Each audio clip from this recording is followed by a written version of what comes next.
Tem momentos em que a vida muda e a gente precisa entender o que fazer. Divórcio, guarda dos filhos, pensão alimentícia. Tudo parece confuso e às vezes a gente só quer uma palavra que traga clareza.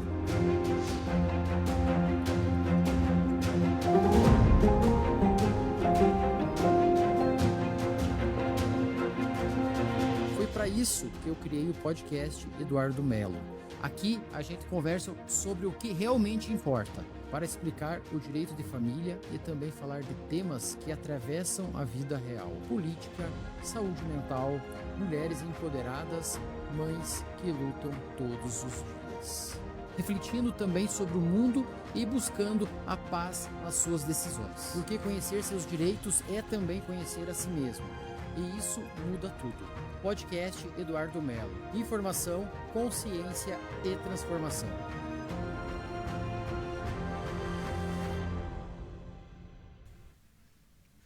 Boa noite Marjorie, boa noite Ninha, boa noite Gabriel, boa noite a todos que estão nos assistindo, nos ouvindo. É uma satisfação hoje com uma convidada tão especial, de renome aqui em Araucária, advogada. E a gente vai falar um pouquinho hoje sobre política local, estadual, federal. E, por óbvio, né, a gente não vai estar falando, não vai estar metendo pau em ninguém. A gente vai estar comentando simplesmente, cada um com o seu pensamento, né? Eu vou falar o que eu acho, a Marjorie vai falar o que ela acha, né? E assim por diante. Espero que todos vocês participem, colaborem, façam perguntas e também sigam a página lá no Instagram, Pod Eduardo Melo, para a gente, quanto antes, atingir o número de 1000 seguidores lá para poder transmitir diretamente do podcast, porque hoje eu faço do meu particular. Então, quero falar um pouquinho da Marjorie Ferreira, que é a nossa convidada especial hoje. A Marjorie é advogada, especialista em Direito Administrativo pelo Instituto Bacelar, especialista em Direito Penal pela PUC, Rio Grande do Sul, diretora de interiorização da Comissão de Gestão Pública e Controle da Administração da Ordem dos Advogados do Brasil. Então, muito boa noite, Marjorie, seja bem-vindo. Boa noite, Eduardo. Boa noite a todo mundo que nos acompanha. É um prazer estar aqui. Apesar aí de você ter exagerado um pouco, né, na entrada, na introdução, mas é uma honra estar aqui, tá? Obrigada. Eu que agradeço. Então, o nosso objetivo aqui, Marjorie, a gente falar um pouquinho o que aconteceu, né, nos últimos meses, semanas, enfim, né? E teve recentemente a questão dos ex-vereadores Leandro, da Academia, e também do professor Walter, né? Que não sei se a nomenclatura é correta, que muitos falam, foi cassado. Essa palavra cassado, acho que é meio pesado. Parece que eles fizeram coisa errada. E não é esse o que aconteceu efetivamente, né? É um processo que veio lá em novembro do ano passado, de uma investigação, de uma questão de gênero, né?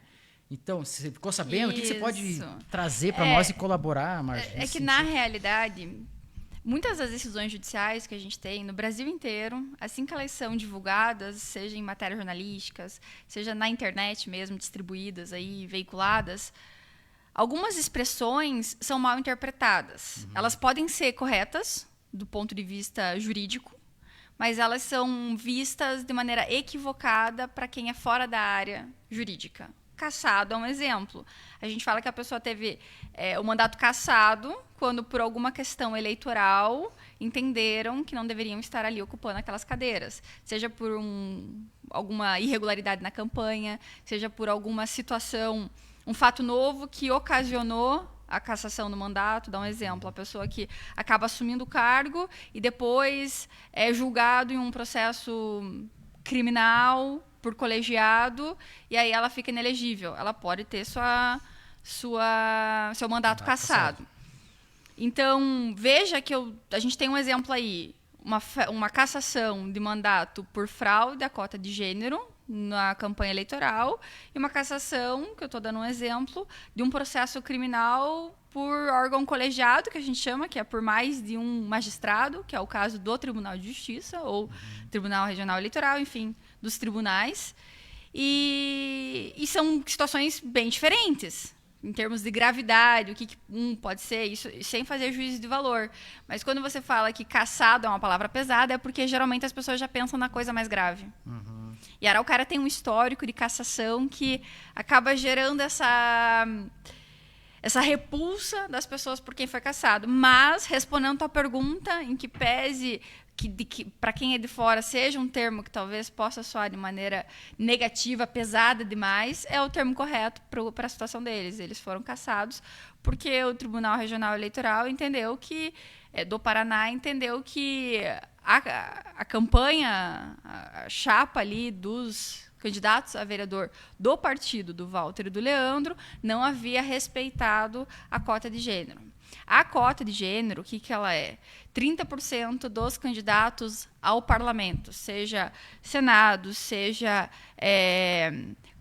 Câmara dos Deputados, seja Assembleia Legislativa a nível estadual, Câmara dos Vereadores a nível municipal, todas essas pessoas que se candidatam a esse cargo, todo partido tem que disponibilizar 30% dessas candidaturas para as mulheres. Isso foi um avanço, foi uma conquista em termos de luta pela representatividade feminina na política. A partir do momento que há uma fraude, algum partido tenta fraudar isso, seja colocando, o que é muito comum, colocando mulheres laranja que acabam fazendo... Tem muita situação em que a mulher não faz nenhum voto, nem ela mesma vota nela. Ela faz ali 0 votos. É claramente uma pessoa laranja. E aí muitas a justiça vezes pega até o dinheiro do fundo partidário, né? É possível, né? O que acontece em algumas situações. Mas o que a Justiça Eleitoral entende? Que a cota de gênero não foi respeitada, pelo contrário, ela foi fraudada. E, por conta disso, todos os votos destinados àquela legenda, aqueles vereadores daquele partido, devem ser anulados. E é o que aconteceu na situação do Solidariedade, que é o partido do professor Walter e do Leandro da Academia. O Solidariedade, ao invés de indicar 4, o que o Tribunal Regional Eleitoral entendeu? Que eram 4 mulheres a serem indicadas, e eles indicaram 3 mulheres cisgênero e uma pessoa que havia se declarado uma mulher transgênero. Em regra, e foi o que o juiz eleitoral aqui da nossa zona eleitoral da Araucária entendeu, que a autodeclaração, se você é cis, se você é trans, tua autodeclaração é o que vale. Qual gênero você se reconhece? Seria suficiente. E foi isso que a pessoa que foi considerada pela fraude, ela se declarou uma mulher transgênero. Passou a campanha eleitoral e houve os panfletos, os santinhos, as postagens na internet durante a campanha, e foi a eleição. Na eleição, o Partido Solidariedade conseguiu eleger 2 vereadores, que é o professor Walter e o Leandro da Academia. Com isso,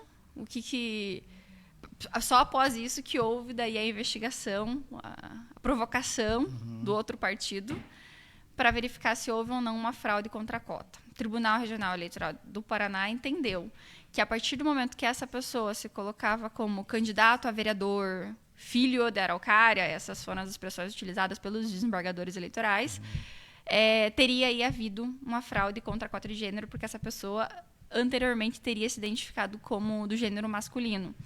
Então, aqui não cabe meu juízo de valor, se é uma pessoa cisgênero, se é uma pessoa transgênero, mas foi esse o entendimento, e a partir desse entendimento, sendo reconhecido, o que eles determinaram? Vamos ter que anular todos os votos, e a partir da anulação dos votos, acaba que os 2 vereadores que ocuparam a cadeira têm seu mandato cassado. E eles também entenderam, né, que haveria inelegibilidade das pessoas, porque a lei de inelegibilidade é bem clara, ela fala que quem anue com essa fraude, ela acaba sendo punida com inelegibilidade, com a sanção de inelegibilidade. As pessoas que se beneficiaram, mas não anuíram, que foi o que o Tribunal Regional Eleitoral entendeu, que o professor Walter e o Leandro da Academia não teriam anuído, não teriam colaborado, mas apenas se beneficiado, eles, então, não são penalizados.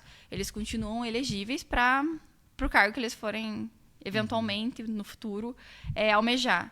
Mas aí eles responsabilizaram, puniram com pena de inelegibilidade, houve uma discussão nesse sentido, até se o dirigente do partido seria ou não responsável, se a própria pessoa que teria feito essa declaração seria ou não penalizada. Enfim, mas essa é uma discussão que sobressai a questão da cassação do mandato. Porque desde o início, quando se declarou lá, se identifica naquele momento, naquela oportunidade do registro, poderia, de certa forma, mudar, né, o entendimento pessoal, né?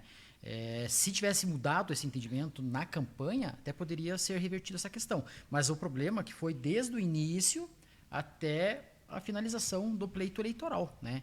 Em função disso que teve essa discrepância ali, porque se declarou como na cota 30% das mulheres, né?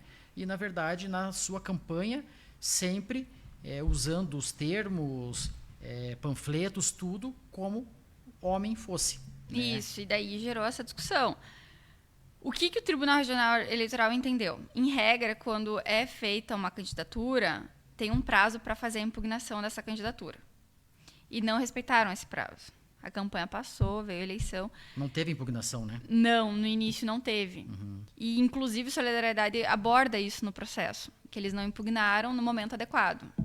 Mas o Tribunal Regional Eleitoral entendeu justamente o que você está pondo agora na mesa, que seria somente a partir dos panfletos que se verificou que a autodeclaração teria sido incompatível com a declaração que vinha na campanha eleitoral. Entendi. Então, na questão do panfleto lá, que eu vi até no processo, estava como vereador do sexo masculino, né? Se tivesse vereadora, estivesse falando outras questões, possivelmente... Haveria uma discussão intensa e provavelmente a ação teria sido julgada improcedente. E até a gente conversou antes aqui, é importante essa questão jurídica, porque a gente não está fazendo que nem juiz de valor e longe, Leandro ou Walter, não. A gente está falando questão jurídica. E, do ponto de vista jurídico, a ação correu normalmente, seguindo o processo legal, tudo certinho, e é o que acontece. Hoje acontece muito isso em outros municípios também, que aconteceram essa questão. Houve essa fraude de gênero que tem que ser responsabilizado. Né? É uma perda, é uma pena o professor Walter e o Leandro da Academia, porque são, né, pessoas extraordinárias e que atuavam muito aqui na cidade de Araucária. Era um dos poucos que efetivamente faziam um papel de vereador. E eles vinham tendo, a gente acompanha, né, as sessões na Câmara, eles vinham tendo posições muito importantes. A questão do Vale Alimentação, foram duas pessoas que, em que pese tenham sido a minoria, foram eles ao lado do Lisandro Júnior, ao lado do professor Gilmar, do Gilmar. Esses vereadores tiveram uma força ali que, puxa, infelizmente acabou que o Vale Alimentação foi aprovado e está valendo aí até hoje. Mas eles tiveram uma força para poder mostrar que não era esse o caminho, que eles discordavam disso, ao lado dos demais vereadores que acompanharam o voto deles. Então, hoje, parando para pensar, se os vereadores que estão hoje substituindo, que seria o também professor Ricardo Teixeira e o Benhur, será que eles teriam votado a favor ou contra? Analisar diversos votos, diversos posicionamentos que o Leandro e o Walter tiveram. Quais seriam os posicionamentos do Ricardo e do Benhur? Então, eu tenho escutado muito por aí, que o pessoal fala que foi uma perda para a Câmara dos Vereadores de Araucária. E eu acredito que muito se discute entre o direito e a justiça com o que você fica, né? Com a justiça mas não dá para a gente também querer que a lei se aplique só para uns e não se aplique para os outros. Mas a própria assunção do cargo pelo Benhur, ela é questionável. A gente sabe que pode haver, né, algum questionamento por conta da lei de inelegibilidade. Sim, até porque ele já tem uma condenação num órgão colegiado, né? Isso. O que eu estava abordando, inclusive, quando eu falei da lei de inelegibilidade. Que fala que se houver uma condenação em ação penal por órgão colegiado, que eu reitero, quando está no tribunal e existe ali uma Câmara que julga pela procedência dessa ação penal, que condena essa pessoa, teoricamente, pela lei, a inelegibilidade vale desde a decisão até 8 anos após o cumprimento de sentença. Deixar bem claro que é uma possibilidade, né? Não que vai ser efetivamente, né? Isso. Com base na lei de inelegibilidade que possivelmente ele possa, né, se eventualmente alguém entrar contra o Ministério Público Eleitoral ou eu nem sei se há algo nesse sentido, acredito que não tenha havido. E aproveitando o gancho ali também, Marjorie, a questão do Vale Alimentação, não se encerrou, né? Que ainda existem alguns questionamentos do ponto de vista jurídico, que ainda pode haver uma reversão aí da possibilidade dos próprios vereadores restituírem esses valores que eles estão recebendo mensalmente. Né? Isso é uma situação que eu refleti bastante a respeito na época. O que a gente tem hoje? Né? Não há uma jurisprudência consolidada. Jurisprudência é as decisões judiciais, se elas já têm algum entendimento consolidado ou se há uma divergência de entendimento. Então, não há algo que diga expressamente que que vereadores receberem vale alimentação é ato de improbidade administrativa. Um exemplo. O que é ato de improbidade administrativa? É quando se enquadra ali nas hipóteses da lei de improbidade administrativa que pode ocasionar enriquecimento ilícito, dano ao erário ou violação a algum princípio da administração pública. O vale alimentação poderia gerar um enriquecimento ilícito, poderia ser questionado isso, poderia ser questionado também o dano ao erário e também a questão da moralidade, que seria um princípio da administração pública. Mas a própria lei de improbidade fala que se não houver jurisprudência consolidada, se houver divergência na interpretação da norma, não pode ser caracterizado ato de improbidade administrativa. Esse dispositivo ele está com eficácia suspensa hoje, porque o STF ainda não definiu quando que a lei vai ser aplicada ou não agora. Tem alguns dispositivos que estão sendo questionados numa ação direta de inconstitucionalidade. Mas fato é que os vereadores eles estão nessa situação um pouco instável. Tem uma ação popular que tramita questionando a legalidade dessa lei referente ao vale alimentação, porque o que é o vale alimentação? Ele é uma verba indenizatória para quem faz uma jornada de trabalho que excede as 6 horas. Todo trabalhador que é registrado por CLT tem esse direito ao auxílio alimentação. A lei constitucional fala que os vereadores não podem aumentar o próprio salário, eles não podem aumentar a sua remuneração no próprio mandato. Eles poderiam aumentar para quem for assumir a próxima legislatura a partir de 2029. Então, eles não poderiam aumentar a própria. É o que aconteceu nessa nova gestão, né? Isso. Aumentou o salário dos vereadores, né? E aí a gente se questiona, qual que é a natureza do auxílio alimentação? É uma natureza remuneratória, que não pode ser feita, ou é uma natureza indenizatória? É uma natureza indenizatória. E aí esse é o pulo do gato na qual os vereadores se agarraram, de que se há uma natureza indenizatória desse auxílio alimentação, eles poderiam ou não dar a si mesmos. E aquela questão do subsídio também, né? Que o agente político, né? Ele recebe como subsídio. Sim. Daí não pode, em tese, receber essa questão da indenização. E aí daí tem toda essa discussão. E daí a outra coisa que eu gero para um questionamento. Vereador tem jornada de trabalho fixa? Não tem, não pode ter. Teoricamente, ele pode até ter compatibilidade de cargos. Pode ser vereador e professor. Sim. Então, como ele não tem jornada de trabalho fixa, teoricamente ele não se enquadraria entre os trabalhadores que fazem jus ao auxílio alimentação. E, enfim, essa discussão é longa, mas na pesquisa que eu fiz uma pesquisa extensa, até em consulta a alguns vereadores, não há algo já consolidado, uma jurisprudência consolidada nesse sentido. Há uma divergência interpretativa. E talvez seja nisso que eles se agarrem, os que acabaram votando a favor. Mas, do ponto de vista moral, vou ser bem sincera, eu jamais teria votado a favor desse projeto. Eu acredito que pode não ser considerado ilegal lá na frente, se essa ação popular for julgada improcedente, por exemplo. Mas, do ponto de vista moral, ela jamais deveria ter sido passada. Eu acho lamentável os vereadores que votaram a favor disso, inclusive. Entendi. É uma situação bem, bem peculiar e vai ter muito o que falar ainda nessa questão. E até eu estava vendo a sessão, acho que é 38ª sessão da Câmara, que teve agora terça-feira, e teve muito bate-papo ali, briga no bom sentido, né? Um defendendo o outro, defendendo o governo, que nem o presidente da casa, o Eduardo Castilhos, falando num tom, dizendo, essa questão aí, essa herança maldita da gestão anterior. Daí o Benhur pegava a palavra e falava, veja bem, respeito.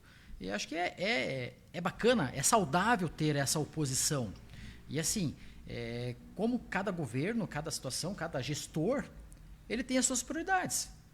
Se ele está legitimado para exercer o cargo de prefeito, vereador, ele foi votado para estar naquele local.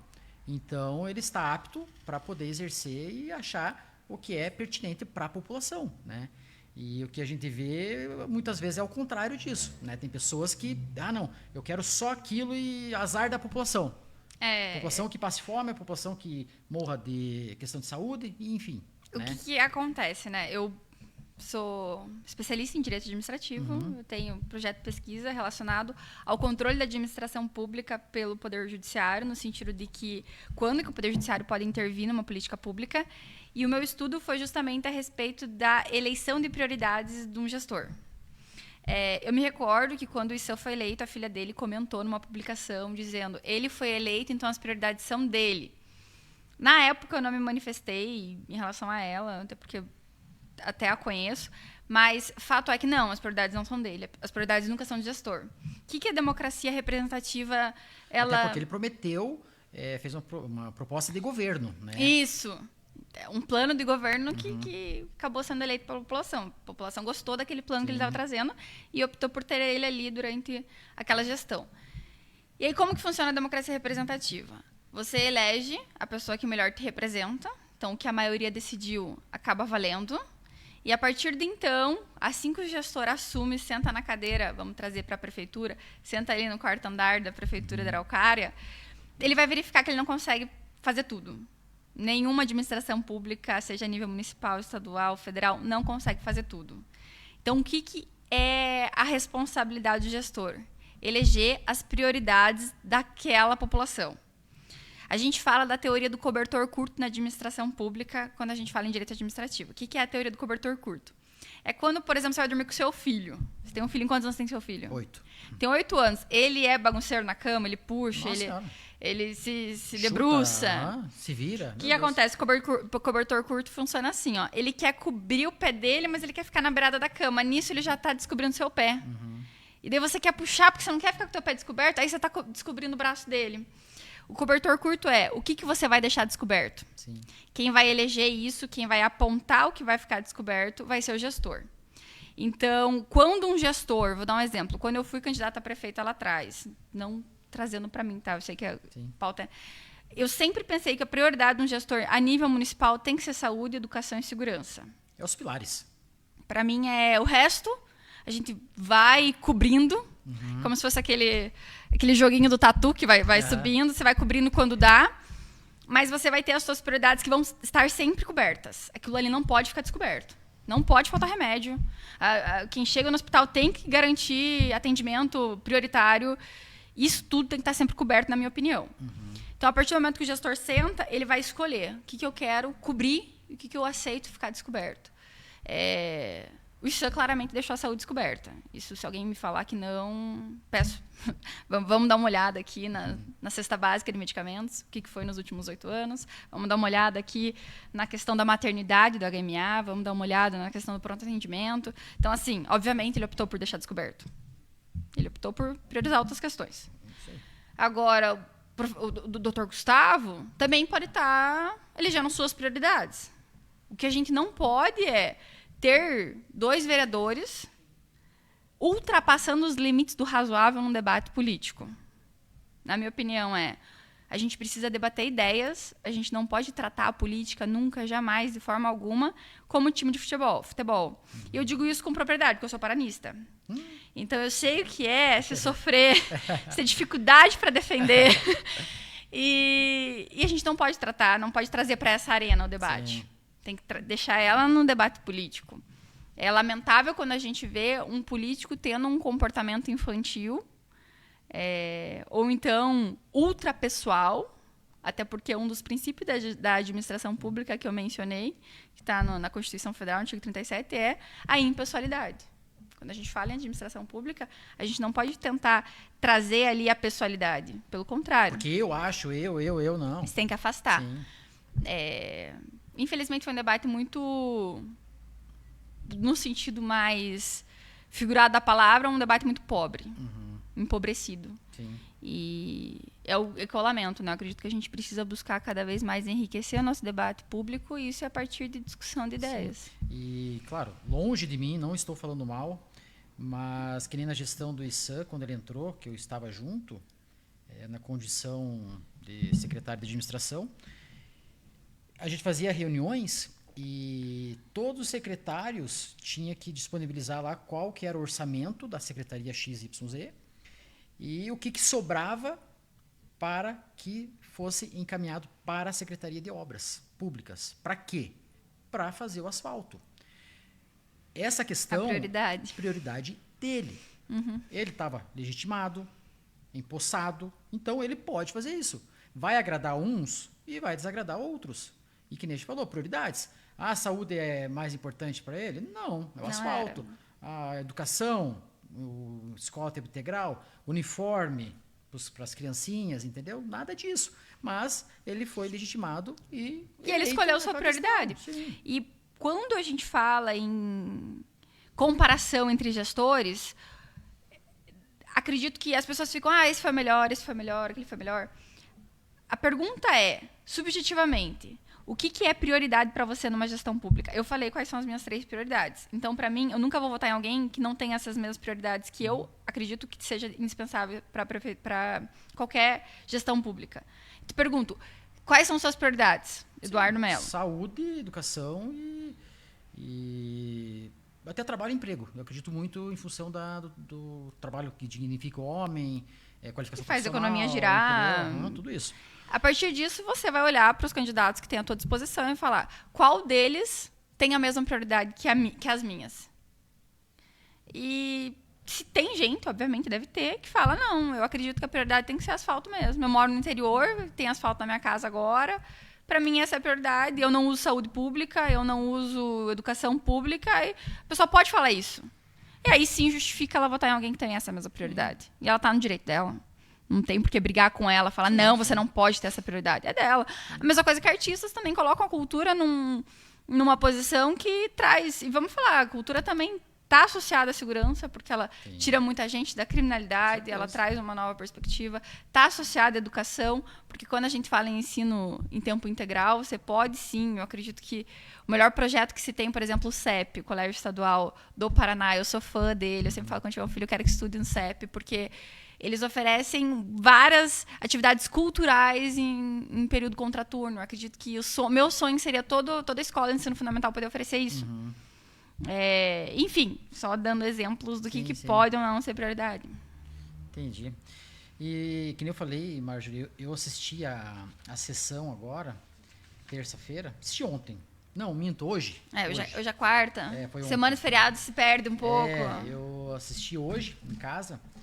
E vi lá, porque assim, não sei se todos sabem, né, que estão nos ouvindo, assistindo, existem 13 vereadores, né? E toda a sessão, que nem agora ontem, teve acho que a falta do Grilo e, se não me engano, o Nilson Vaz.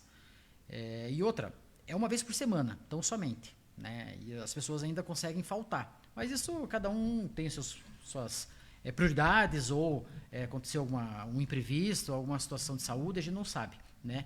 Mas eu quero chegar é o seguinte, que todos os vereadores até elogiaram um projeto de lei do Nicásio, do vereador Nicásio.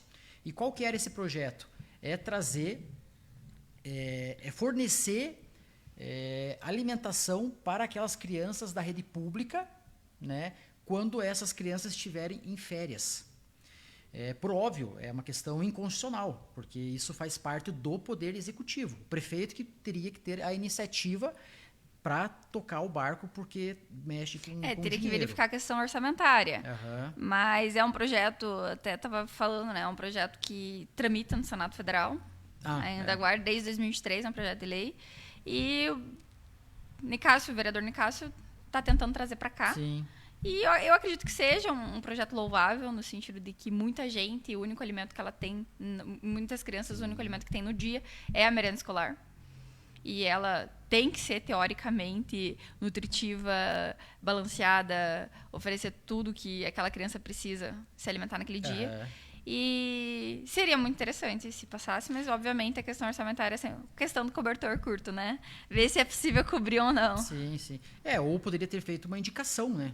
Uma indicação sugerindo para o Poder Executivo que fizesse aceitar essa questão, esse projeto, que é fantástico. Em regra, o que é os parlamentares propõem? Quando você faz um projeto de lei, você tem que indicar no teu projeto de lei de onde vem essa fonte orçamentária. Muitos projetos que não indicam, aí caem na inconstitucionalidade. Dá um exemplo.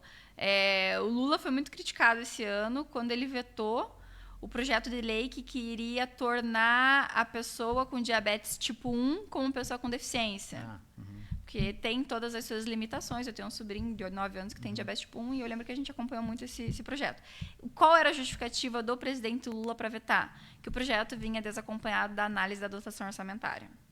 Então, se o vereador Nicásio, teria que dar uma olhada no projeto de lei, eu não tive acesso, mas se analisar que ele indicou qual era a dotação orçamentária, a questão foi devidamente exaurida no projeto de lei, como exige a Constituição, aí sim poderia chegar para o prefeito Gustavo e ele pode sancionar ou vetar, né?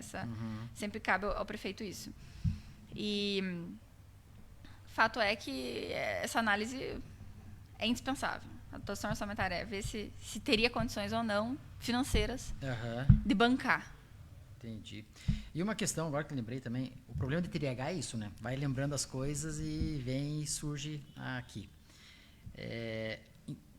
Acho que a primeira sessão do Eduardo Castilhos, quando ele assumiu a presidência da Câmara, ele falou, reiterou que a primeira ideia dele era alterar a data das sessões de terça-feira às 9 horas para o período noturno, né, para que as pessoas pudessem participar, o povo ir, né, participar. E seria interessante, só que até hoje, 11 meses e nada, né, deve ter travado, enfim, né, mas seria uma coisa bem bacana e pertinente para as pessoas estarem participando e não só criticarem, né, que até estava vendo online, que nem eu disse, se você olhar lá, cada 10 mensagens, 9 é xingando. O povo tem que, antes de xingar, tem que saber qual que é a realidade, o porquê que ensejou aquela situação. Antes de criticar, dá sugestões também. Não venha só meter o pau naquele candidato, naquele político X, né? É que eu acho que a política nos últimos 15 anos, não, vamos trazer para mais, nos últimos 20 anos, ela veio sofrendo muita... As pessoas se decepcionaram, essa é a grande verdade. As pessoas se decepcionaram com a política. Quando a gente se decepciona com algo, qual que é a nossa reação? A gente se revolta. A gente começa a olhar aquilo antes que apareça. É como pegar ranço.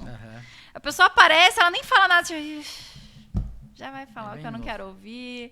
Já sei, já conheço esse discurso. Esse disco já rodou. Então, na verdade, tem até uma teoria, né? Que é a teoria da dissonância cognitiva. Quando você já está com uma opinião formada, a pessoa pode fazer tudo, pode te dar provas de que é o contrário do que você está falando, mas a tua opinião já está formada e teu cérebro não quer ouvir. Tua mente não está disposta a ouvir a opinião contrária à tua.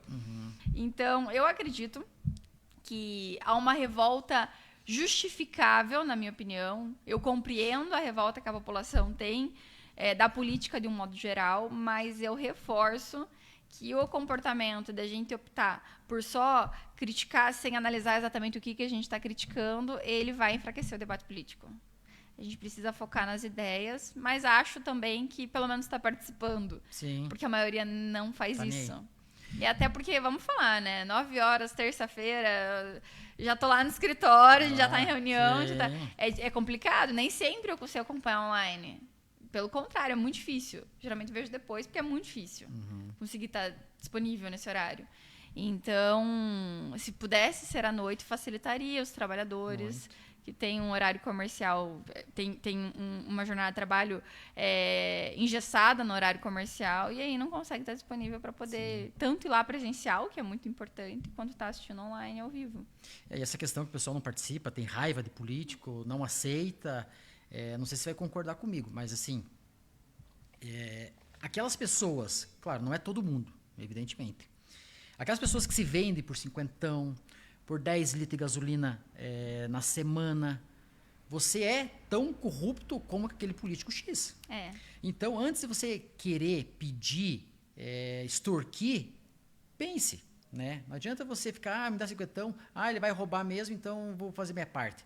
Cara, não siga essa linha, porque você é tão corrupto ou até mais que aquele político. E há uma naturalização dessa corrupção. Vou te dar um exemplo. Eu estava fazendo campanha eleitoral, panfletando, e uma mulher falou assim, você não me dá R$50 para votar em você?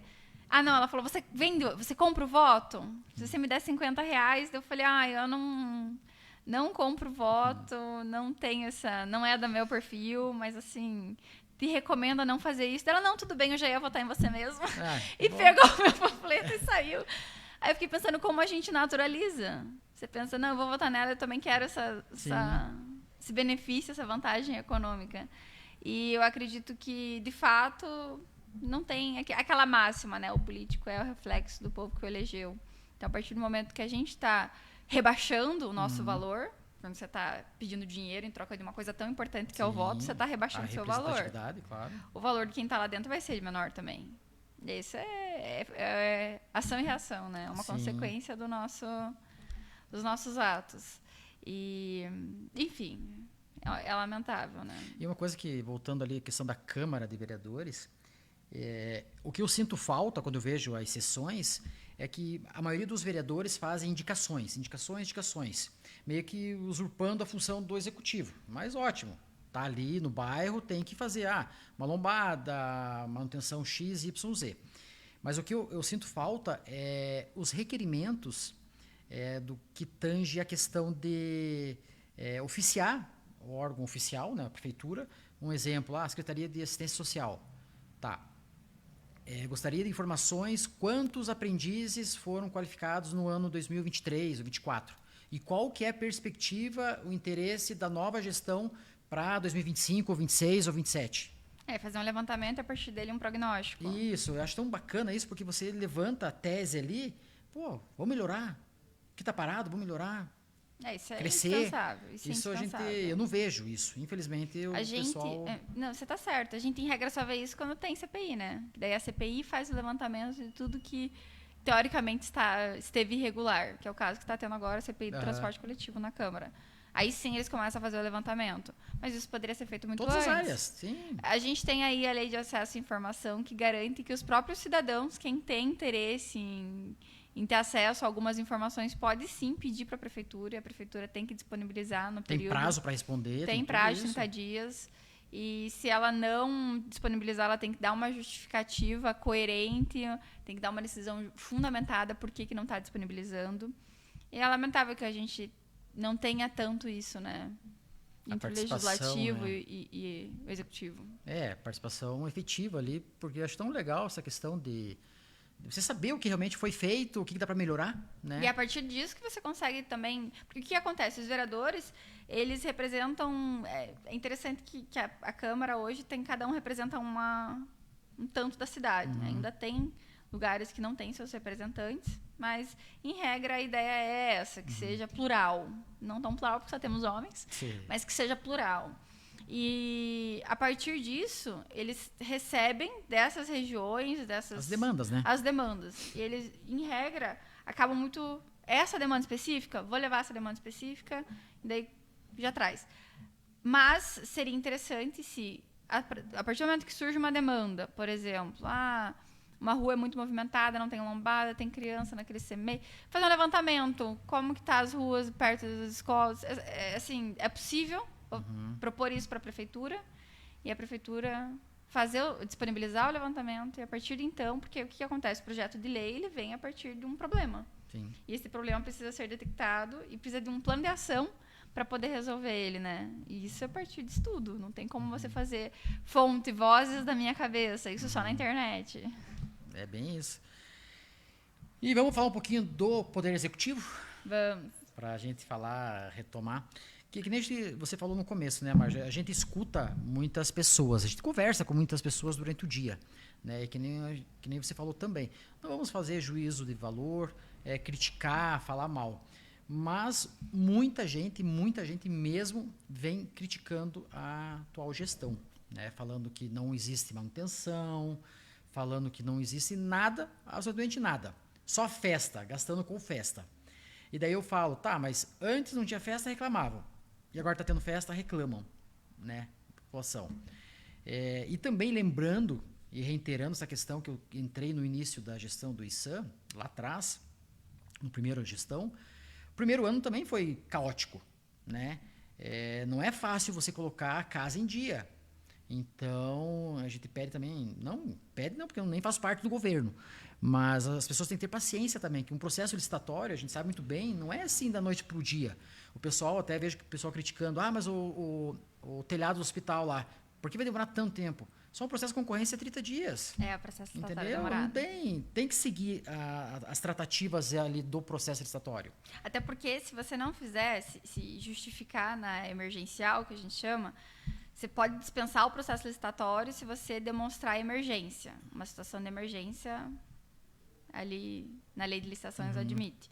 Só que você corre o risco de entrar numa ilegalidade, Tribunal de Contas, que já é histórico no município da Araucária, de ficar fazendo emergência porque não está conseguindo tapar aquele buraco, porque o processo licitatório demora muito, e aí acaba que o próprio gestor se prejudica porque ele está fazendo emergência numa situação que poderia ter feito processo licitatório. Eu acredito que a gente precisa sempre ter esse cuidado. Se é possível. Planejamento, né? Um planejamento. E o primeiro ano impede, porque o que acontece? Você assume em janeiro daquele ano, você não sabe como estavam as coisas antes. Você precisa ir atrás. Por isso que eu digo e repito que os servidores concursados, eles que fazem a máquina girar. É eles que sabem o que precisa para ontem, porque eles são os estáveis. Eles que estão gestão após gestão. Eu acho um erro absurdo, e foi um erro que a gestão disso teve, e a gente precisa sempre tomar esse cuidado, colocar cargos em comissão em funções primordiais, porque daí o que acontece? O cargo de comissão é exonerado quando outra gestão assume, e aí a coisa não anda. A gente precisa de servidores nessas encabeçados, realmente em cargos de direção mesmo, porque são os servidores que sabem como que estava e vão saber como dar continuidade. E aí, a partir do momento que você troca, você vai ter que ir atrás de todos os processos, tem que impactar aquele ali, quando que vai precisar. E, geralmente, a administração pública, a burocracia, de fato, dá uma travada. É normal. Mas, obviamente, o planejamento te impede de patinar nesse sentido. Você consegue... E uma crítica minha, assim, que eu faço do Dr. Gustavo, é que no início da gestão, eles tiraram todo mundo. Trabalha no quarto andar? Tchau, todo mundo. Na diretoria de tal secretaria? Tchau. E acho que tem que se policiar e ter cautela nessa questão, porque, que nem você falou, o servidor público, ele que toca a prefeitura, o poder público.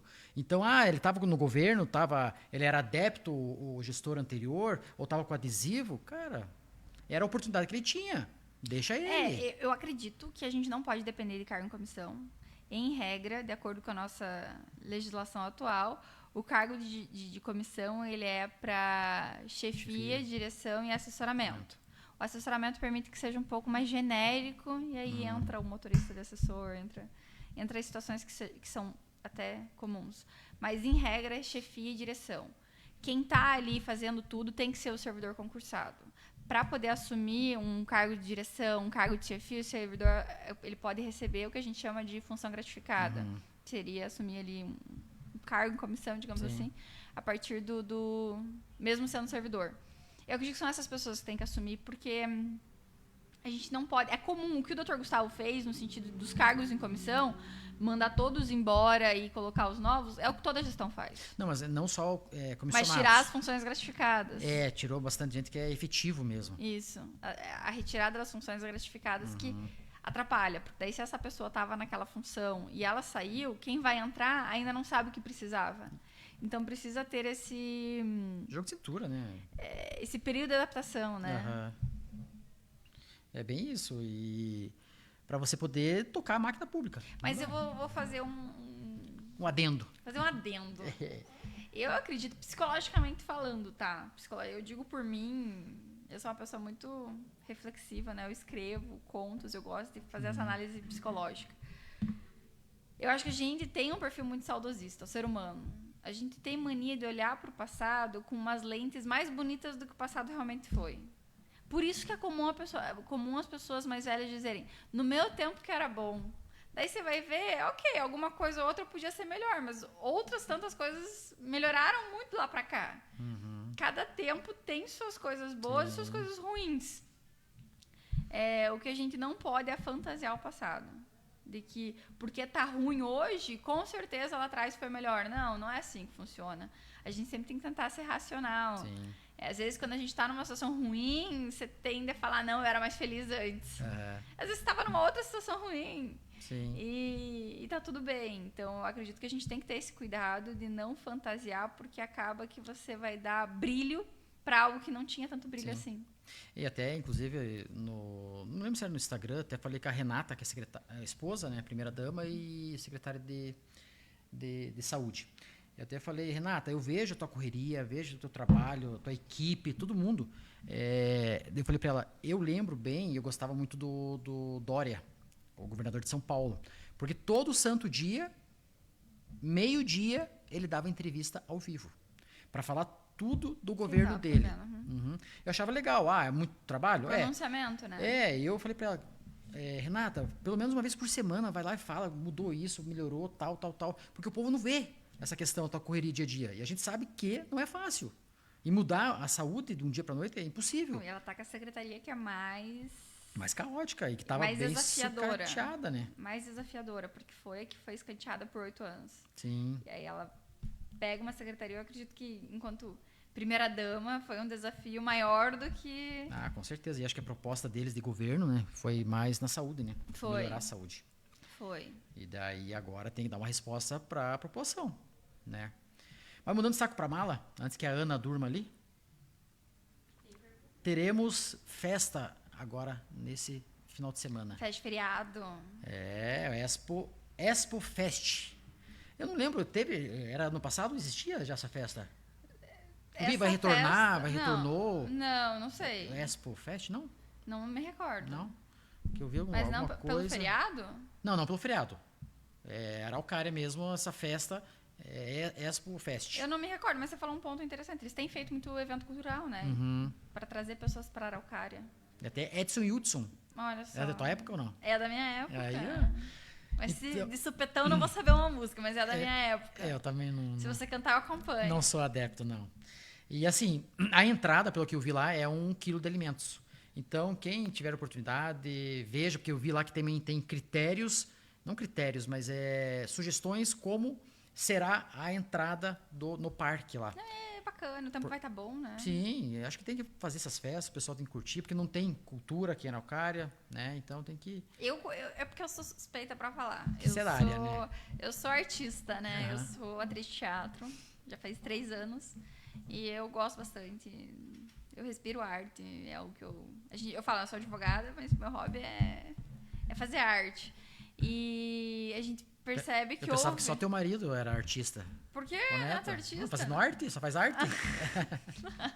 Mas fato é que faltou esse incentivo na cultura. Sim. Eu acredito que eles têm sido bom, assim, esses eventos culturais. E essa festa, além de ser do Edson Hudson ali, que é acho que os cantores nível estadual, nacional, não sei, mas eles vão dar muitas oportunidades também para as pessoas locais, né? Isso é legal.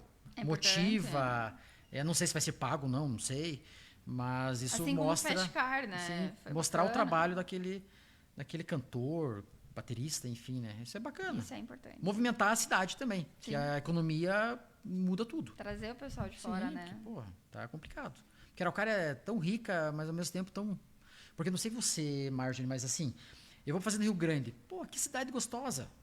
Piraquara, esse tempo lá no presídio lá, vi, pô... E assim, Piraquara é bem maior, né? Mas fazendo Rio Grande, praticamente a mesma população que Araucária. E a arrecadação, bem menor, meu Deus do céu. Se duvidar, recebe o que a Câmara de Vereadores recebe no ano. Araucária, o pessoal sempre fala, né? Quando você vai no Tribunal de Contas, às vezes tem os encontros de prefeitos. Quando eu vou nesses dias, sempre que eu falo da Araucária, nossa, os prefeitos, mas vocês são ricos, porque nem querendo precisa, não é né? uma arrecadação... Sim. Gigantesca. E aí a gente precisa ver aonde que está sendo colocado esse dinheiro. Sim. E um ponto legal para a gente discutir isso no ano que vem, essa questão da questão tributária, né?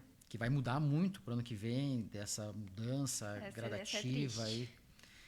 Ou seja, a cidade é rica, mas vai cair Não, muita vai. questão. A Né? Araucária está com o seu orçamento. Porque o que acontece? Da onde que vem a nossa principal arrecadação? Vem da Petrobras, vem de maneira geral, agora sendo um pouco mais macro, da indústria. A Araucária hoje é o que movimenta ela, o que representa mais 70% da nossa arrecadação é a indústria, se não mais o percentual. E aí, o que vai acontecer? O que está mudando com a reforma tributária? O que mudou? Que agora não é onde se produz que vai ser arrecadado o imposto. As empresas não vão pagar onde elas estão produzindo. Elas vão pagar aonde é o destinatário, o destino daquela produção. Por exemplo, a gente produz caçamba, a gente produz geladeira, a gente, pensando assim, tudo que a gente produz aqui em Araucária, muito além da Petrobras. A gente tem a CSN, a gente tem a Gelopar, são gigantes aí. E aí, agora não vai ser mais a Araucária que vai receber. Agora não, que a gente está falando que tem um período aí de 2025, agora que a gente está. Mas em 2032 que vai ser a adaptação total. Vai ser paulatinamente, gradativamente que vai ser aplicada essa mudança. E aí a Araucária vai ter que descobrir outros meios de arrecadar dinheiro. A cultura é uma delas, o turismo é outra. O incentivo, porque o que acontece? O gasto no mercado local, ele vai continuar sendo tributado aqui. Então, você precisa... eu até peço para todos os gestores, né, que forem assumir aí, do prefeito Gustavo e o pessoal que tem esse carinho por Araucária, investir não só na cultura, não só no turismo, mas investir no pequeno empreendedor. É ele que vai poder manter a arrecadação aqui. É a gente gastar no comércio local, a gente realmente incentivar que os nossos pequenos empreendedores possam vender cada vez mais seus serviços, seus produtos, e as pessoas têm que gastar aqui. Esse é o meu pensamento, meu sonho para Araucária no futuro, para a gente não sofrer tanto com a queda da arrecadação que vai sofrer. E até um ponto, põe um tiro no pé essa questão aí pensando na arrecadação, né, para o município, que o comércio foi notificado, né, essa questão dos comércios. Até conversei com uns amigos da prefeitura ali, eles disseram que assumiram 15 funcionários públicos, 15, esqueci o nome, fiscal ou não? Isso. Acho que é fiscal... acho que é fiscal de Receita. Para verificar a tributação. Isso, daí, em função disso, que daí começaram a notificar o comércio. Mas isso vai ser um assunto, um outro momento, um outro assunto, a gente chamar... E realmente deu pano para manga, né? Muita gente está vendendo negócio, está vendendo sua empresa porque não vai conseguir pagar. Não, aqui perto, aqui, uma menina, 30 mil reais. Vai fechar, não tem como. É culpa do prefeito? Não, a gente não sabe. Mas é uma questão que tem que ser também... foram orientados e recomendados pelo Ministério Público, enfim, né? Tem vários fatores que chegou onde chegou. É certo ou não? Só sei que a gestão anterior prorrogou, enrolou e agora caiu na mão do Gustavo. Muita coisa, né? E assim, a gente tem dó do comércio, porque não é fácil vender. Não é fácil empreender. E mesmo assim... Porque o empresário, ele já vive, o empreendedor já vive numa constante instabilidade. Você não sabe quanto você vai ter no final do mês. É que nem advogado. Hoje ganha, amanhã não ganha. É difícil. Daí tem que lutar. Desanima, né? Isso que é triste, que dá dó do comércio. Sim. E um dos objetivos do POD aqui, Marjorie, pra você ter ideia, a gente vai ter um episódio específico, episódio que fala, direto, sobre empresas e comércio, para tentar achar alguma alternativa para tentar incentivar o comércio, para levar... É necessário essas ações. Às vezes para nós, que nem a gente tem muitos conhecidos, pega alguém de marketing ali, vamos fazer uma logo bonitinha tua, comércio tal, um pintor, que tem um amigo meu baiano, que inclusive deve estar assistindo, o Adriano Portugal, nome de rico, né? Nossa, um amigo meu... A gente teve um juiz sobrenome para Portugal. Tem tantas coisas que a gente pode, de certa forma, ajudar. Né? E precisa disso, é necessário. Eu acredito que, como eu disse, o futuro, a arrecadação vem daí. A gente precisa olhar com carinho para isso.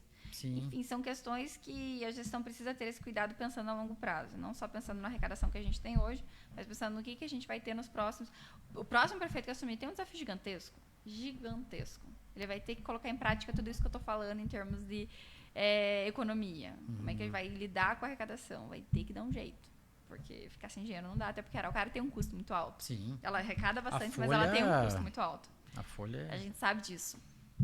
E aí precisa dar um jeito. Quando você fala da Renata, por exemplo, por que eu acho que a Secretaria de Saúde ela é muito mais desafiadora que tantas outras pastas? Primeiro que houve, de fato, uma falta de interesse ao longo dos anos que ela sofreu. E ela tem um HMA que é um problema histórico ali, que a gente vem enfrentando. Como é que pode solucionar o HMA? A gente tem aí a atual organização que gera o HMA sofrendo também ali, né? Está sendo uma boa gestão? O que está acontecendo? O que o CRM notificou a respeito dessa organização? Fato é que, para mim, sendo bem sincera, para mim, a solução do HMA vai ter que parar de contratar a organização social. O prefeito Gustavo falava sobre isso, inclusive, mas talvez por falta de planejamento no início da gestão, ali, por falta de tempo, pode ser. Fato é que, para mim, a solução seria, na verdade, criar uma fundação municipal da saúde, como foi feito em Curitiba. Luciano Dutti, inclusive, encabeçou essa questão, como foi feito no município de Foz do Iguaçu, que a partir do momento que cria-se uma fundação municipal de saúde, ela é formada tanto por pessoas da prefeitura, né, membros da organização civil também, mas quem vai gerenciar ela vai ser a prefeitura da Araucária. Então, ela pode contratar os profissionais, eles teriam um contrato com a fundação e ela poderia fazer a gestão do hospital. Então, não seria necessário fazer só concurso público, mas é possível.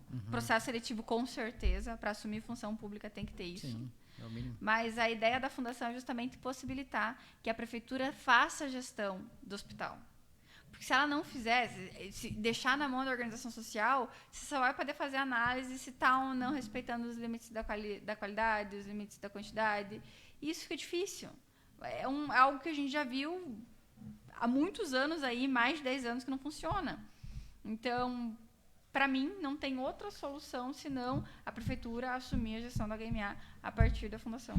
A gente sabe que, em tese, né, não tem fins lucrativos essas organizações, mas é evidente que eles pensam no dinheiro. Porque, assim, tem que rodar, tem o diretor, tem o vice-diretor, tem não sei o quê, não sei o quê, não sei o quê. E, às vezes, eles deixam a mercês ali em função disso, né? E há um problema até para repasse financeiro, por exemplo. A União tem mais dificuldade de repassar dinheiro para uma organização social do que para uma fundação municipal que a prefeitura vai gerir. Entendi. A gente talvez conseguisse. Eu tenho um sonho também. Meu segundo sonho é isso. E uma parceria pública-privado, PPP? É possível, mas é muito polêmico, né? Porque daí a prefeitura não teria esse controle. Não teria tanta diferença. Porque o que é a organização social? Ela é do terceiro setor. A PPP seria também um contrato ali de concessão, por exemplo, que é o que acontece nos pedágios, né, nas rodovias. A gente tem bastante, já tem bastante concessionário. E aí, o que a administração pública analisa se está respeitando os limites da qualidade e quantidade. Se o asfalto ali, no caso, que tem bastante concessão, é isso, né? Se o asfalto está certo, se as obras contratadas de terceiro está certo. Mas, em regra, para você ter uma ideia, a administração pública não se mete na contratação que a concessionária faz com uma empresa construtora para construir ali uma via. Eu tenho a visão de uma PPP aqui no hospital, digamos assim, um investidor, né, ir lá, construir e trazer ali o SUS público. Tá, daí traz a Unimed, traz outros planos, tal, mas eles ali gerindo e também investindo para poder otimizar o espaço, que muitas vezes está ocioso, né? Que umas 2, 3 vezes que eu fui lá, tem espaço a rodo ali. Ali é má gestão. É má gestão. E o pessoal fala muito que é um elefante branco, né? Porque ali é uma gestão das organizações mesmo. As organizações sociais. Até teve uma ou outra que deu uma melhorada, mas nem culpo os profissionais, nem culpo a própria prefeitura atual, que, pelo que eu tenho notado, está tentando dar uma atenção especial para o HMA, mas... Até acho que eles notificaram com relação ao CRM ali. Sim, eles estão tentando, então estão fazendo o papel... Mas fato é que, do jeito que está, não dá. Precisa dar uma alternativa. Você está propondo a questão da PPP. Eu acredito que a fundação seria mais adequada em termos de interesse público. Mas alguma coisa precisa ser feita. Ou seja, o atual governo tem que pensar futuramente, né? Porque do jeito que tá, vai pedalar. Uma solução precisa ser feita. E não vai, infelizmente. É complicado. Inclusive, Claro. tem uma pergunta sobre a HMA, eu acho que ela já respondeu, assim, mas caso queira, aproveitar para acrescentar mais alguma coisa. Marjorie, o HMA foi inaugurado em 2008 na gestão do Lisandro Isso. seu pai. De lá para cá a situação ficou muito ruim, há problemas contratuais de gestão, de atraso no atendimento e infraestrutura precária. O que você acha dessa realidade hoje e como você enxerga o impacto disso para quem depende do HMA? Essa pergunta foi do Paulinho PG. Eu vou complementar, então, o que eu já tinha dito. Quando o HMA foi inaugurado, em 2007, se eu não me engano, ele fala 2008, né? Foi em 2007. Quando ele foi inaugurado, ele era um hospital de ponta. Era, assim, o sonho ali do Paraná, o estado do Paraná inteiro. O governador do estado estava orgulhoso, porque foi algo que Araucária sonhava muitos e muitos e muitos anos. Então, a partir do momento que a gente teve o HMA, nosso HMA, ele foi excelente. Ele funcionou bem por muitos anos. O problema foi tirar a gestão da prefeitura. Ali começou. Ali desencadeou. E aí, a partir do momento que você tira a gestão da prefeitura, acontece que a prefeitura não pode intervir de maneira ativa no que está acontecendo. E o pior, quando a prefeitura não tem esse interesse, que é o que aconteceu nos últimos 8 anos, aí desanda de vez. Eu coloco a HMA como uma das prioridades máximas do nosso município, porque ali ocorreu muito erro, e eu não culpo tanto os profissionais, tá? Eu acho que é muito difícil para o profissional trabalhar numa situação ruim. Pense você, enquanto advogado, quantas coisas você já atuou de maneira que talvez não fosse a mais satisfatória pela circunstância que você estava inserido. Sim. Então, tem profissionais que estão numa circunstância tão ruim, tem muito pagamento atrasado, tem questão de assédio moral, teve processos nesse sentido. E aí o profissional está ali... Agora vamos falar do mais básico. Não tinha fralda, não tinha travesseiro, goteira no teto. É muito complicado para um profissional e você querer só culpar o profissional. Sim. É muito complicado. Por isso que a gente, antes de culpar, tem que falar em que circunstância ele está trabalhando. E isso é lamentável. As circunstâncias atuais do HMA é algo de querer chorar, assim... Como a gente veio parar aqui? Porque também não tem como falar hoje está assim. Não. Está assim há muitos anos e como que a gente veio parar aqui? Para mim, a solução é a Fundação Municipal para poder voltar para Araucária o poder de fazer a gestão do HMA e evitar que mortes aconteçam porque a pessoa não trocou a fralda e pegou bactéria e morreu por causa disso, porque não tinha fralda. Mortes aconteçam por uma maternidade totalmente precarizada. E é triste a gente ver tantos erros acontecendo e saber que as coisas ainda continuam como estão, sabe? A gente precisa olhar de uma maneira diferente para atual modelo de gestão da HMA. Esse é o ponto. Que legal. Tem o pessoal respondendo aqui que tem a ver com privatização tal, com relação à Copel. Isso eu posso falar com propriedade. Eu moro na zona rural da Araucária e, sem brincadeira, agora até que parou. Umas 2 semanas parou. Depois que privatizou, acho que em agosto de 2023, a Copel zicou. Tá uma porcaria. Eu tenho vários processos judiciais contra a Copel porque não tem como. E até ontem, 2 amigos meus me ligaram falando, Du, tava vindo R$300, agora tá vindo 900. Daí eu falei, vai lá, faz um requerimento, uma solicitação via administrativo lá na Copel, se não tiver resultado, vai no PROCON e daí vem pra gente ver o que dá para fazer judicialmente. Mas qual que é a questão que eu quero destacar? É que depois que privatizou essa questão, desandou totalmente. E que nem ali em casa, de sol, sempre que sol, acaba a luz. Daí queima eletrodoméstico. Daí você vai lá, entra com requerimento para ressarcimento daquele eletrodoméstico lá. Eles pagam parcialmente, não pagam o valor total. E daí? Como é que fica? Né? Que eu quero dizer, beleza, privatizou. Putz, foi bom para nós. Foi péssimo. Até hoje eu vi uma amiga minha, lá no Tomás Coelho. Ela postou lá que do nada acaba a luz. Não, e isso tem sido Não muito informam, comum. não avisam, nada. Não, isso tem sido muito comum. Quando você me trouxe a questão da PPP, eu tive esse cuidado porque existe privatização que deu certo e existe privatização que não deu certo. A Copel ela não deu certo nem para quem é usuário do serviço de energia elétrica, nem para quem está lá dentro. A Copel está sofrendo muito com a perda de bons funcionários. O pessoal está aproveitando. Os Correios também, né? Tá... Muito. O pessoal está aproveitando para sair. Eu mesma conheço 3 pessoas que pediram para sair da Copel ou estão na iminência de pedir, porque não tem. Assim, a condição de estar ali mudou totalmente. E, infelizmente, não tem bom funcionário, porque os bons vão se perdendo, mas. E perde também os benefícios que eles mesmos tinham. Sim. E o serviço de serviço público que é oferecido acaba decaindo. Total. Eu acredito que a gente tem que sempre tomar o cuidado de não idealizar a privatização. Eu vejo que, para muitas pessoas, ela é idealizada, como se fosse a solução mágica. Esse serviço público não dá certo, vamos privatizar. Mais fácil, não é assim. E não é assim que funciona. Primeiro você tem que ver se a empresa que está comprando vai ter condições de oferecer um serviço do mesmo alcance. Você tem que ver a questão do correio. Por que o correio tem sua função pública? Ele vai para lugares que muitas empresas privadas não vão. Então, tem que sempre ter esse cuidado com a privatização. Não estou falando que eu sou uma adversária da privatização, uma pessoa, né? Tem casos e casos, né? É casos e casos que a gente precisa olhar para o caso concreto. Não assumir um lado sem analisar isso. É que nem você falou da privatização humano, né? Eu já pensei na minha cabeça agora a questão de um carro. Eu já sou favorável a fazer a questão da licitação para aluguel de carro. O que nem eu penso? A Guarda Municipal anda 100 km, 150 km. Imagina se o carro fosse oficial, tipo da prefeitura comprasse, a manutenção, cada semana ia estar na manutenção.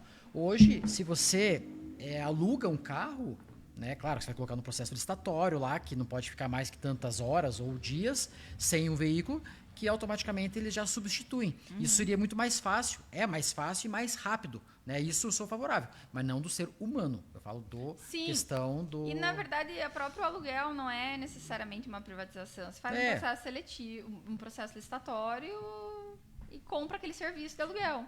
É que muitas pessoas, quando estavam na prefeitura, falavam, não, nós temos que comprar os carros, veículos, para poder... Porque é público. Mas o aluguel já é comum há bastante tempo, né? Sim. Já faz muitos anos. É muito mais viável, até questão para acompanhar a questão de IPTU, multas, meu Deus, muito mais fácil e prático. E eu falo mais que questão de manutenção mesmo, porque a gente não tem, que nem Araucária, a gente não tem mecânico, não tem... Tudo, é complicado, a prefeitura tem que arcar com tudo isso, tudo. Né? E que nem uma questão bem curiosa, que entra também no mundo do direito, não sei se você lembra bem que a Guarda Municipal recebeu de doação do Judiciário aquele Volvo e aquele Audi, não sei o que lá. Daí eu lembro bem que eu estava na prefeitura, que o Fortes, que era o secretário na época, Eduardo, a gente não consegue, a gente não tem dotação, a gente não tem como comprar, porque é um pneu 22 e não sei o que. Eu falei, fazer o quê? Vocês assumiram, agora não tem muito o que fazer. E como que vai justificar isso? É exatamente quando a gente não tem tanto dinheiro, assim, você não está com tanto dinheiro disponível, você fala, eu vou comprar um carrão, que é o que o meu dinheiro dá. Você vai conseguir pagar o IPVA? Você vai conseguir pagar a manutenção se você bater? Isso tudo precisa ser levado em conta. Sim. E ainda mais no município que a gente tem essa dificuldade. Não, o dinheiro não se multiplica, né? Tem que ter esse cuidado. Sim. E assim, Marjorie, tem outros assuntos, mas acho que por hoje, não sei se você quer falar mais alguma coisa. A gente tinha abordado sobre a questão da discussão da STF também, né? Do nepotismo lá? Na verdade, ainda não foi julgado, né? Tá com o julgamento suspenso. Não sei se você... Mas a maioria acho que já foi favorável para... Foi, mas... Para permitir... Só para explicar, né, para o pessoal, o que eu e o Eduardo estávamos tratando até antes. A gente tem uma súmula vinculante, que é a súmula vinculante número 13, que estabelece que parentes até o 3º grau não podem ser nomeados em alguma entidade pública porque caracterizaria o nepotismo. o que é o terceiro grau, né? Você que é de família vai saber explicar melhor, que é o fiozinho. Então, os ascendentes e os descendentes. Então, primo pode, por exemplo. Muita gente fala, pô, mas é primo. Primo pode. E o que o STF está discutindo agora e que eu tenho acompanhado e acho uma discussão interessante em outras oportunidades, o STF já entendeu que os cargos de alto escalão, os cargos em comissão referentes a secretário, a ministro de Estado, secretário municipal, secretário estadual, essas pessoas poderiam ser parentes, não caracterizaria nepotismo, porque, teoricamente, é um cargo de natureza política, que exige, por sua natureza, a confiança que o gestor tem que ter. Por isso, ele poderia nomear essas pessoas livremente. E aí foi para o STF, novamente, essa discussão, e o relator, que é o ministro Luiz Fux, ele disse que poderia continuar valendo, que não é caracterizado nepotismo, desde que, não seria ilegal, desde que esse parente nomeado para a secretaria, para o ministério, essa pessoa do alto escalão deveria ter capacidade técnica, idoneidade, e não pode caracterizar nepotismo cruzado. Então, ele colocou esses 3 requisitos ali para observar. E aí veio o ministro Flávio Dino, que inclusive é um ex-político, ele foi governador do Maranhão, e ele problematiza muitas questões políticas, acho curioso isso. Ele trouxe a questão que, em que pese seja uma natureza política, a gente vê nas prefeituras, é isso que ele fala, nos municípios a gente vê bastante, fazer um cabide de emprego. Colocar pessoas que não têm aptidão técnica, que mesmo que coloque esses requisitos, vai passar, vai ter passada de pano e não teria sido caracterizado nepotismo. Então, assim, ele traz uma reflexão que eu considero relevante. É difícil você ver um presidente fazer isso. Você vai olhar hoje no governo Lula, isso não é muito comum, nem no governo Bolsonaro foi, questão de nomear parente para ocupar o cargo de ministro. Você vai olhar na secretaria, no governo do Estado, também não é tão comum ter como secretário de Estado um parente. Vez ou outra tem. Beto Richa teve a questão do irmão. Então, assim, vez ou outra tem. Agora, nas prefeituras, isso ainda é comum. Primeiro ponto, então, que eu acho que é importante quando a gente fala em termo jurídico, que às vezes quem é de fora da área jurídica vê de outra maneira. Hoje, o entendimento da STF se um parente está nomeado para o alto escalão, não é nepotismo. Então, não vale a gente dizer, nepotismo está ali, a esposa está ali, o filho, enfim, um parente qualquer, irmão. É um cargo de confiança do gestor. Mas, agora o que vai mudar nesse entendimento da STF que vai ter que ser comprovado se essa pessoa tinha uma capacidade técnica e tinha idoneidade. E também pode ser, em que pese eles já tenham acompanhado, né, que o Flávio Dino aí acenda uma chama que no futuro isso pode ser revertido. Ele trouxe à tona um debate que pode ser que altere no futuro, por enquanto não. Já tem maioria.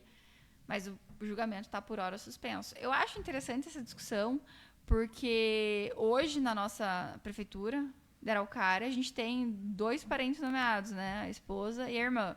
Isso. Para o alto escalão. Sim. Na gestão anterior, só que as 2 têm formação na área. Hoje, né? Isso. Na gestão anterior, a gente tinha uma filha ocupando uma secretaria, outra filha como secretária, sem contar também esposa. Acho que nora, alguma namorada, eventualmente. Então, assim... E aí a gente vê essa situação sem capacidade técnica. Critérios, né?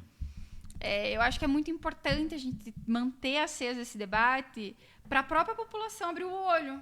A gente também não tem que ficar esperando o Ministério Público bater na porta e dizer, veja, isso está errado. A própria população pode questionar. Olha, lembra daquela decisão? A gente fica um pouco afastado das decisões judiciais. Por isso que programas como o teu são importantes, que a gente leva para a gente de fora da nossa área. Não ficar numa bolha e tentar trazer de uma linguagem também mais sem juridiquês, porque eu detesto juridiquês. Tenta me polir, não sei se acabei falando termos que não foram tão compreendidos. Boa. Mas eu acho importante essa questão. Sim, tem que trazer à tona para mostrar qual que é a realidade, né? Não só criticar. Não, tem que ter a capacidade técnica, a idoneidade e essa questão do cruzado também. E seria isso. Mais por algum? hoje é Não só, lembro. pessoal. Eu não lembro, mas... Não, que a gente falou muito antes, Nossa Senhora. né? O papo vai longe. Quanto tempo a gente já tá de estender. podcast? Tá Você ótimo. falou que teria. E não é fácil. Então, mais uma vez, quero agradecer você, Márcio. Espero você mais vezes aqui, tá? Eu sei que a tua agenda é terrível, mas vamos tentar, pelo menos cada 15, 20 dias aí. Não esse ano, né? Porque esse ano eu vou ter mais de 2, 3 episódios. Para o ano que vem, vamos se organizar, nem que seja no sábado, nem que seja na hora do almoço. Vamos dar um jeito. Para a gente falar voltado para essa questão política que eu amo, você também ama. E para informar a galera, todos os nossos amigos aí que estão nos ouvindo. Com certeza, né? para mim. Então agradeço no coração, estamos aí. Obrigado, pessoal, que estão aí me ajudando. E estamos aí. Não, eu agradeço o convite, Eduardo. Eu agradeço todo mundo que acompanhou, o pessoal que mandou perguntas. E eu espero também sentar aqui mais vezes para a gente debater política, debater direito, debater cultura, se quiser, filmes. Estou à disposição. E agradeço também a Ana e o Gabriel, que estão aqui nos dando esse auxílio de informática, né? Que eu sou um pouco ruim nisso. Eu sou péssimo. E obrigada, pessoal. Boa noite. Obrigado, gente. Um abraço. Fique com Deus. Até a próxima. Até quarta-feira.